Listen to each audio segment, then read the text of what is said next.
Alors,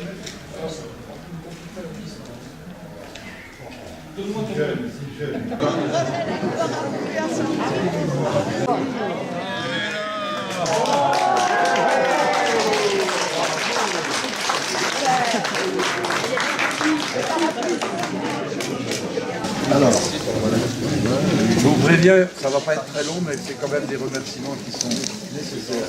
On va commencer par le commencement. Nous sommes ici devant la maison de M. Durif. La famille Durif qui a la gentillesse de m'accueillir. Et c'est pas par hasard que nous sommes arrivés par l'intérieur. C'est parce qu'il voulait une fois de plus nous faire visiter la maison que j'ai déjà visitée une première fois.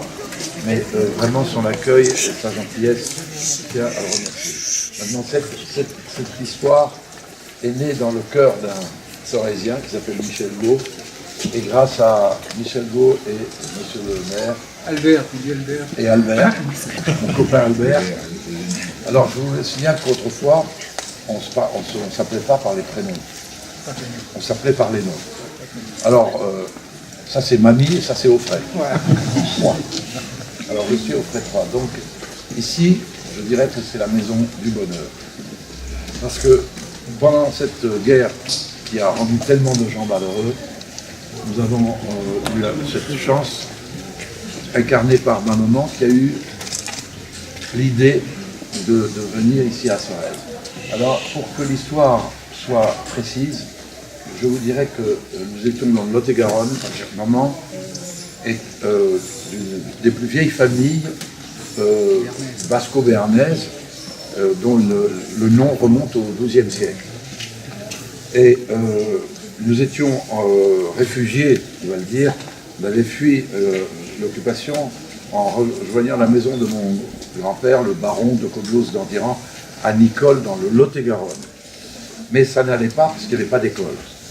Donc maman a cherché quelque chose, et là, c'est pas un scoop important, mais je vais vous apprendre quelque chose d'historique. C'est un écrivain, ami de la famille Offray, qui a dit à maman, mais il y a un endroit idéal dans le Tarn, c'est Sorèze. Et cet écrivain s'appelle Lucien Fabre. Peu connu, malheureusement, parce que vous savez, dans le monde, et en particulier en France, il y a des modes qui sont souvent assujettis aux influences politiques. Et Lucien Fabre n'est pas précisément marxiste, hein, il n'était pas précisément dans le profil idéal, mais il était quand même un homme extraordinaire. Si vous cherchez Lucien Fabre sur l'ordinateur, vous verrez que c'était un ingénieur extraordinaire. Lucien Fabre qui a dit à maman Sorèze, parce qu'évidemment, vous l'avez compris, avec un nom pareil, il était natif de, je pense, de Mazamet ou de Castres. Ça, je vais vérifier. Donc c'est grâce à Lucien Fabre que nous sommes venus ici. Et ici, nous avons été dans la maison du bonheur parce que tout le monde nous a accueillis d'une façon merveilleuse. La population de Sorèze a été extraordinaire de comportement pendant cette guerre. Notamment notre voisin qui était le boulanger, son nom m'échappe au moment de vous le dire. Viguier. Non. Catala. Jojo. Catala nous faisait passer des jambons par-dessus le mur. Il nous faisait du pain aussi. Donc on n'a pas vraiment souffert, si on en manquait comme tout le monde, de sucre, de chocolat, de toutes les choses qui sont des poisons d'ailleurs. Superflues. Mais on avait quand même la chance d'avoir des poulets, des lapins, du cochon, de la charcuterie. On a quand même été épargnés. Nous n'étions pas pensionnaires, il y avait Jean-Paul, Francesco, Franco, François et moi, Offray 3. On était demi-pensionnaires, donc on n'a pas souffert comme certains élèves qui ont souffert du froid et de certains Campardou par exemple, comme celui qui est là aujourd'hui, son frère. Eux, ils ont connu les affres de la guerre parce qu'il faisait très froid à Sorèze, dans un endroit où je pense qu'il y avait pas d'eau chaude dans les robinets. Non. Il n'y avait pas ce matin non plus. Enfin, c'est pas grave. Il fallait faire couler longtemps. Donc, si ça coulait. Ici, c'est pour moi une grande émotion. Et c'est l'idée de Michel Gault de mettre cette plaque. Je veux dire que cette idée je l'avais à l'intérieur, non pas pour dire que j'ai habité là, mais pour dire que ma mère y a habité. Un dernier petit scoop, c'est que c'est très rare, mais ça arrive. Quand maman est décédée, elle a emmené avec elle son nom. Car personne dans le monde ne porte officiellement le nom de Kobios d'Andiran. Il y a des d'Andiran en Suisse. Alors, Kobios, c'est à côté de Pau, et Andiran, c'est à côté de Nérac. Nous sommes vraiment des gens de l'Occitanie, du Béarn et de la Guyenne. Et donc, ces deux noms rassemblés par mon grand-père, qu'on appelait Bon Papa, à Nicole, c'était ma mère qui était l'aînée. Il n'a pas eu de fils, officiellement, on ne sait jamais maintenant. Il y a peut-être une jeune fille qui va dire mais il n'a pas eu de fils, donc le nom a disparu. Et quand Michel m'a proposé de faire une plaque, je lui ai dit à une condition, c'est que ce soit le nom de ma mère qui vienne au départ. Et je voulais aussi qu'il y ait ma petite sœur Pascale, parce que Pascale a disparu trop tôt, mais elle a fait quand même une très belle carrière d'actrice. L'autre jour, plusieurs fois, quelqu'un m'a dit c'était le plus beau visage du cinéma de l'après-guerre. C'est vrai qu'elle avait un très beau visage. Donc je voulais absolument que le nom de maman et de Pascal apparaissent. Aujourd'hui, grâce à Mamie, Albert, et grâce à Michel, et grâce surtout à l'aide des anciens qui ont participé, qui ont financé cette opération. Voilà, et puis l'accueil qui va se dérouler. Donc tout ça réuni, on pourrait appeler désormais cette maison la maison du bonheur.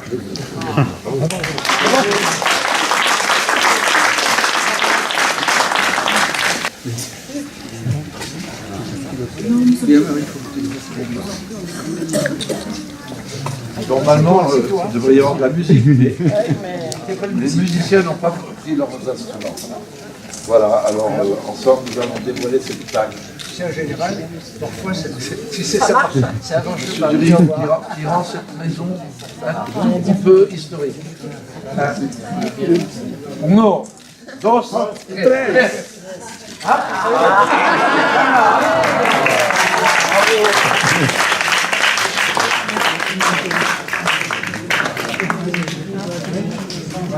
Alors je lis Hugo Frey, troubadour français des temps modernes, ancien élève de l'école de Sorèze, troisième fils de Amiel de Kobios d'Andiran, épouse Frey, habita cette maison de 41 à 46 avec ses frères Jean-Paul, Francesco et Joseph Pascal Aubray. Association des anciens élèves de l'école que je remercie 1000 fois. C'est très très émouvant pour moi.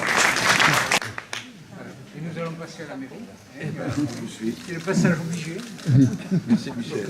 Merci Michel.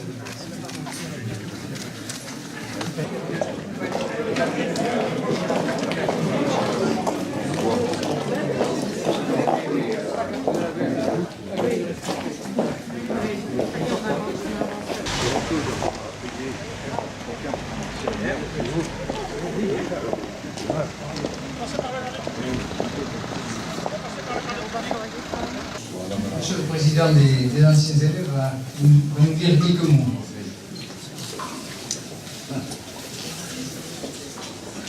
Madame la Présidente, Monsieur le maire, les élus, les amis, mon cher Hugues. Alors, normalement, je devais préparer un texte. Non.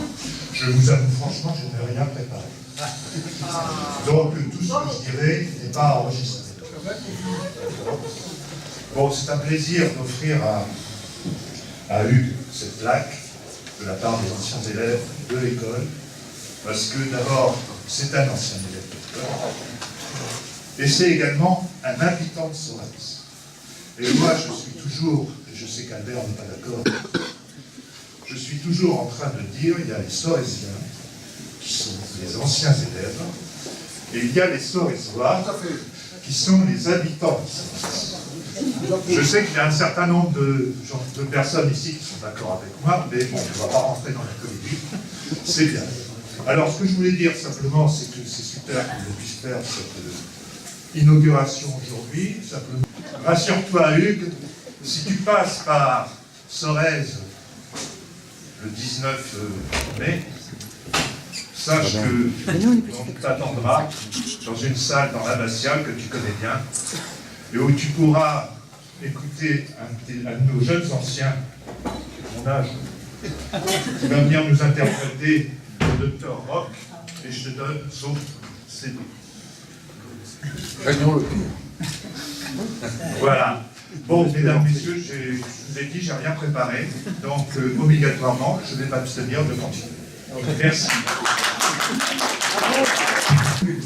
Mes chers amis, mon cher Hugues, Madame la Présidente, parce que c'est un moment important et je crois qu'il ne fallait rien oublier. Cher Hugues, chers amis, nous venons de dévoiler une plaque de notoriété à ton nom dans une rue de Sorèze, sur le mur de cette maison que tu habitais, avec ta maman, tes deux frères et ta sœur. Merci à Dominique, on l'a remercié tout à l'heure, et à Eileen, qui ont permis par conséquent la position de cette plaque. Cela, mon cher, se fait très rarement, ici comme ailleurs. On a vu celle qui est apposée pour Jean Missler, également pour le peintre Artemov, qui est bien connu dans la région de Sorèze, où il a passé 10 ans, et à Revel. Et en général, c'est vrai, c'est un honneur pour une personnalité marquante ou un héros. Souvent, on donne le nom à une rue, et c'est malheureusement à titre posthume. Parfois, on érige un monument, un buste, une statue. Alors pourquoi ce geste, aujourd'hui, qui est aussi pour nous un événement? La réponse est simple. Il y a une place pour celui qui a éclaboussé de son talent la chanson française. Tout comme un écrivain, un académicien, un homme d'État, un ingénieur de génie, dont les bustes ornent la salle des illustres, tu as, mon cher Hugues, ta place au panthéon des Sorésiens illustres. Voilà ce que disait de toi, vous pouvez l'applaudir. Voilà ce que disait de toi mon ami Renaud Donadieu de Vabre en octobre 2006, lors de la remise des insignes de commandeur dans l'ordre des arts et des lettres. Vous avez un immense talent de chanteur. Un talent qui a enchanté plusieurs générations d'admirateurs séduits par votre voix au charme unique, à la jeunesse éternelle, votre chaleur communicative, vos engagements artistiques, politiques et humanitaires et votre personnalité hors du commun. Vous avez transformé le paysage musical de la chanson populaire en vous inspirant de gens folkloriques délaissés, inconnus ou lointains. Votre capacité à vous renouveler en permanence, sans jamais trahir votre style inimitable, cet enthousiasme dans vos engagements, cette vitalité exceptionnelle, cette éternelle jeunesse qui vous a porté des cabarets du quartier latin aux plus grandes salles, vous ont fait traverser les modes et les années en gardant intacte votre générosité, votre ouverture, votre authenticité, votre énergie. Voilà les paroles du ministre de la Culture de l'époque. Cette carrière très longue, je vais évoquer brièvement. Elle a sans doute pris ses racines, mon cher Hugues, à Sorèze, où tu as passé près de 5 ans pendant la guerre. Tu as toujours dit que tu avais été très heureux à Sorèze, des années de bonheur, et tu l'as rappelé il y a un instant, avec ta maman, tes frères et ta sœur Pascal Audrey. C'est sans doute à l'école de Sorèze, au moment de l'adolescence, que ton caractère, ta volonté farouche et tes talents naissants se sont forgés au contact des professeurs sorésiens et des dominicains. D'ailleurs, tu l'as rappelé hier au soir. Une anecdote qui montre le caractère bien trempé de ta famille. Et surtout le courage de ta mère, qui a caché pendant toute cette période un adolescent juif allemand qui, malheureusement, a été raflé peu de temps avant le départ des Allemands. Son courage rejoint celui de la mère supérieure Rosalie, dont a parlé Claudie Bonnet il y a un instant, la mère supérieure Rosalie qui cachait des petits enfants juifs dans l'école de Sorèze pendant la même période. Tu as baigné dans ces valeurs familiales confortées par les valeurs de courage et d'honneur de l'école de Sorèze. Voilà pourquoi les 2 concerts intimes d'octobre 2015 dans l'abbatiale de Sorèze nous ont mis les larmes aux yeux. Ta carrière, mon cher Hugues, est une longue aventure, toujours renouvelée.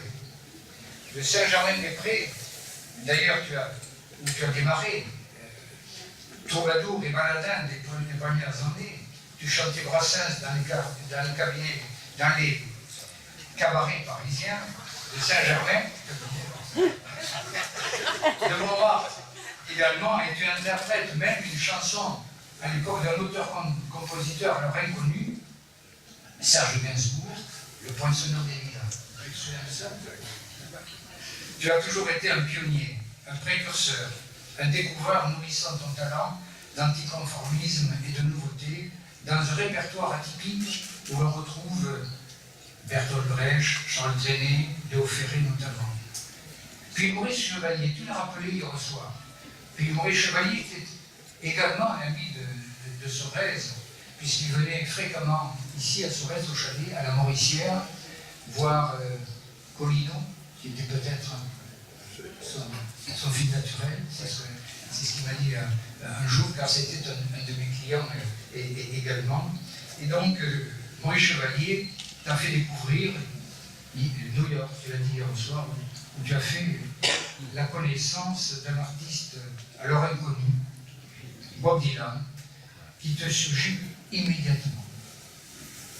Tu seras le premier à traduire ses chansons, puis les succès s'enchaînent avec des titres phares, comme Je reviens, et ce que tu as chanté hier soir, Santiago, qui connaissent bien sûr un immense succès.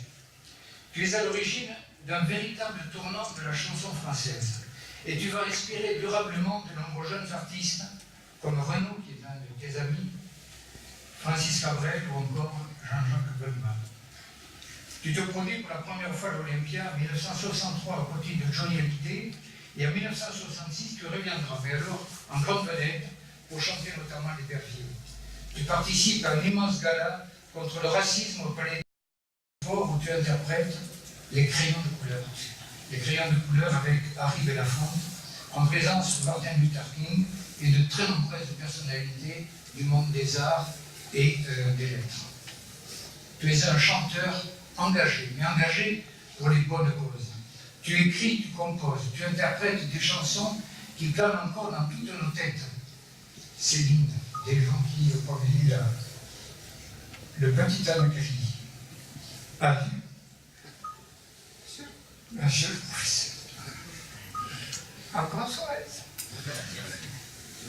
Et bien sûr, ces chansons, comme nous tous chanté hier au soir, et que tous les enfants des écoles rappellent encore aujourd'hui, tu multiplies les actions avec de nombreux concerts en faveur des grandes causes humanitaires. Tu es le premier chanteur que Renaud invite en 1985 à Chanteurs sans frontières pour soutenir l'Éthiopie.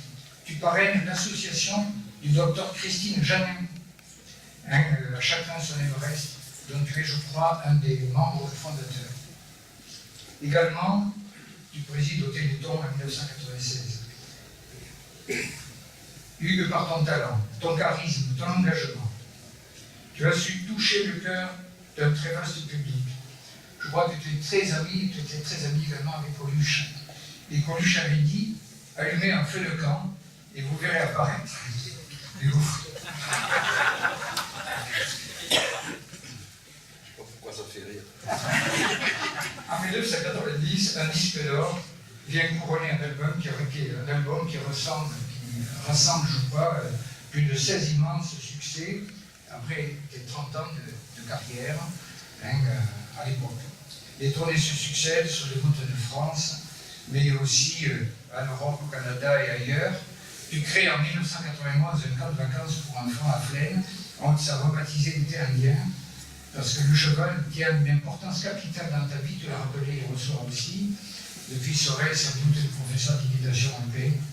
Et tu réalises un vieux rêve avec un spectacle équestre pour l'École nationale d'équitation, à l'occasion du grand gala du célèbre cadre noir de Saumur. Tu lances aussi la veine du cheval. Mais tu as d'autres cordes à ta guitare, ou à tes guitares, parce que hier on a vu qu'il avait de nombreuses, car tu peins avec talent et tu sculptes aussi. Tes œuvres sont exposées dans beaucoup d'endroits, notamment à Lyon, à Genève-sous-Pape notamment. Tu sors de nombreux albums avec des mélodies d'inspiration celtique et hispanique, chacun sa mère, en hommage aux navigateurs français, puis des solitaire en 2001. Bref, tu es en perpétuel renouvelant, avec une énergie sans faille. Et en 2003, tu chantes avec Johnny Hallyday, puis en 2005, tu clôtureras dans un concert éblouissant devant des dizaines de milliers de femmes, le festival des vieilles charrues. Ton nom figure aujourd'hui au fronton de plusieurs écoles et également des salles de spectacle, notamment à Metz et à Montauban. Il était étonnant que cela ne soit pas le même à Sorèze, dont tu es un ambassadeur inlassable. Cher Hugues, infatigable troubadour, poète, aventurier, romantique, avocat de la paix, on l'a vu, humaniste, précurseur, tu as profondément renouvelé la chanson française par un travail acharné pour mieux nourrir tes œuvres. Je crois que près de 40 albums, je ne sais pas le chiffre exact, entre 35 et 40 en tout cas, et plus de 400 chansons. C'est phénoménal. C'est fou. Bob Dylan, pour son œuvre, est devenu l'an dernier Nobel de littérature. Et tu es si près de lui valoir. Pour cette œuvre, pour cette vie extraordinaire, cher Hugues, et je vais maintenant te vous voyez, vous êtes entré dans le panthéon des héros de Sorèze. Vous êtes authentiquement, je vais dire, un héros romantique. Grâce à votre talent, votre courage, la pérennité de votre carrière extraordinaire, l'aventure de votre vie, la défense des valeurs qui sont celles de Sorèze, tout cela vous donne le droit et l'honneur d'entrer dans l'histoire de Sorèze et d'y rejoindre tous les héros qui sont dans la salle des illustres et les autres, car il n'y en a que beaucoup n'y figurent pas. Cher Hugues, je vais maintenant vous remettre cette médaille. Alors cette médaille qui est à la fois celle de la commune et celle de l'école, et de la vieille école de Sorèze. Alors elle n'est pas aussi glorieuse que la Légion d'honneur que nous portons tous les gardes et respect. Elle n'est pas aussi prestigieuse que les insignes de commandeur de l'ordre des arts et des lettres qui avaient été remises par le ministre de la Culture, mais je sais qu'elle compte pour toi. Elle est remise donc par le maire de Sorèze au nom de notre petite patrie et en souvenir de l'école de Sorèze dont nous sommes, avec vous les anciens, les fidèles serviteurs.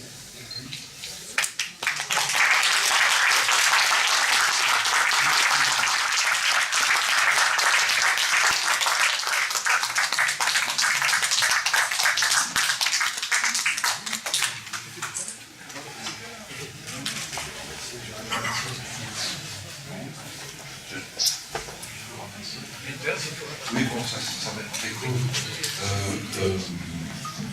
Je vais citer Georges Brassens, qui est mon maître absolu, qui est, je dois le dire, le maître absolu de tous les troubadours modernes. On parle souvent à d'autres, c'est une faute de goût que je ne pardonne pas, car il est incomparable et il est au-dessus de tous. Il rejoint les grands comme La Fontaine, comme Molière.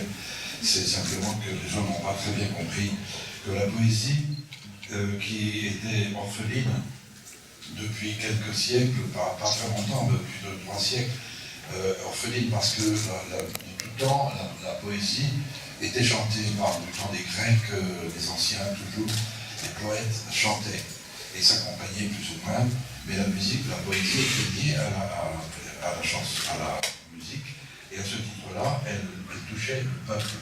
Et puis, avec la spécialisation qui accompagne ce que les gens appellent le progrès, dont on sait qu'aujourd'hui le progrès n'est pas forcément un progrès, il est toujours un progrès technologique, mais rarement un progrès moral ou philosophique. Et ces poètes ont cru bon de pouvoir se passer de la musique. C'était des intellectuels de talent, de grande intelligence, des agrégés de littérature, de philosophie, qui faisaient de la poésie illisible pour celui qui est un simple laboureur ou un ouvrier d'usine. Je respecte énormément, j'adore Paul Valéry, mais je dois dire que quand, à l'âge de 14 ans, j'ai lu les poèmes de Paul Valéry, j'ai rien compris. Mallarmé, c'était pareil.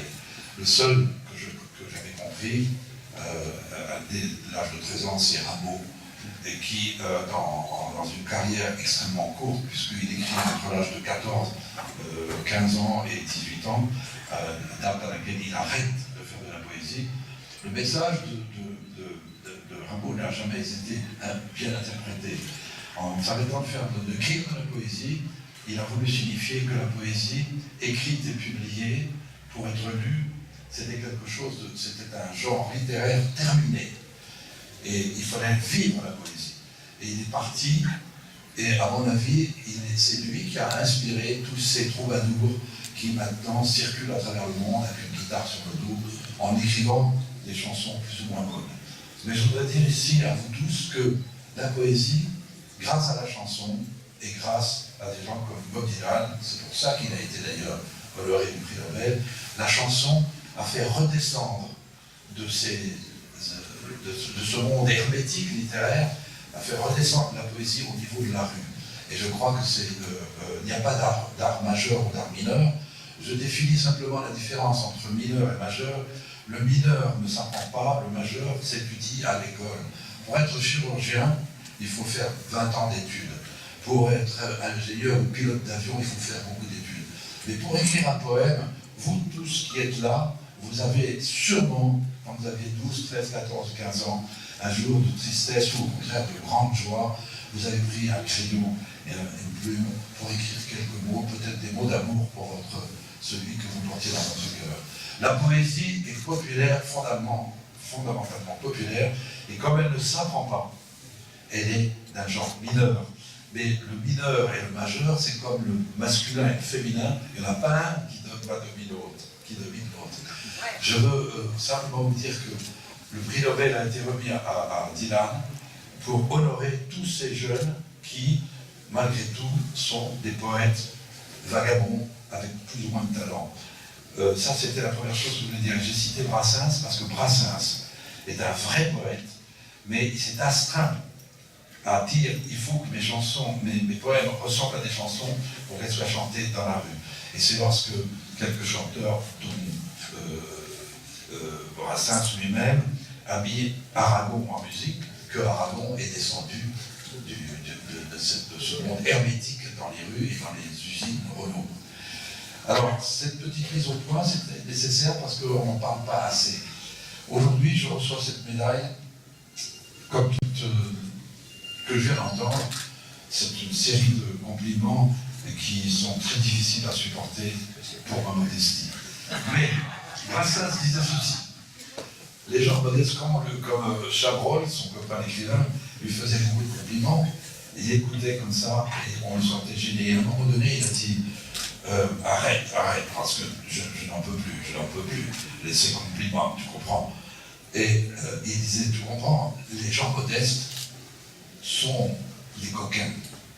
Parce qu'en fait, l'humilité permet d'être félicité deux fois. La première, pour son talent, on dit vous avez beaucoup de talent, et en plus de ça, vous êtes modeste. Autrement dit, vous êtes félicité deux fois. Et c'était beaucoup. C'est ta vie. C'était ma vie. C'est ta vie. Mais c'est vrai, mais en tous les cas, je n'ai pas cherché tout ça, je n'avais aucune ambition étant enfant. Si, je vais être franc avec vous, je voulais essayer de ressembler à Van Gogh. C'est pas vraiment réussi pour l'instant, mais malgré tout, j'ai eu le grand bonheur de... J'ai peut-être un peu de temps. Je voudrais vous annoncer que j'expose pour la première fois à Paris, au Grand Palais, au mois de février, une œuvre que j'ai réalisée il y a 6 ans. Donc je n'ai pas attendu que la mode soit là.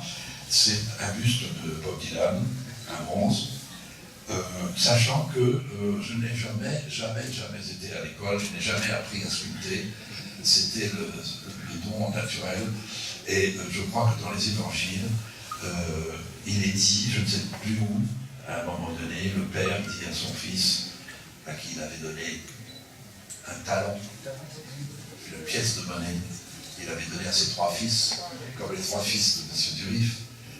il a donné à l'aîné, au second, etc. L'aîné a créé une société d'export-import, le second a fait une usine de menuiserie, et le troisième, il dit, papa, le talent que tu m'as donné, je te le rends. Et son père est déçu, et il lui dit, mon fils, qu'as-tu fait de ton talent? Alors, de temps en temps, je regarde le ciel, et je me dis, il m'avait quand même donné un talent qui était naturel, de sculpter. Il n'est pas trop tard. Je vais essayer de faire quelque chose pour justifier ce talent. Merci à tous de votre gentillesse, de votre accueil. Une croix aussi comme ça, à la croix, je l'ai ici.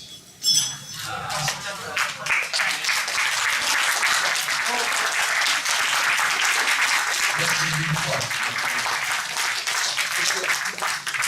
C'était un peu long, mais enfin c'est vrai. Ta vie est tellement formidable que ça va mériter.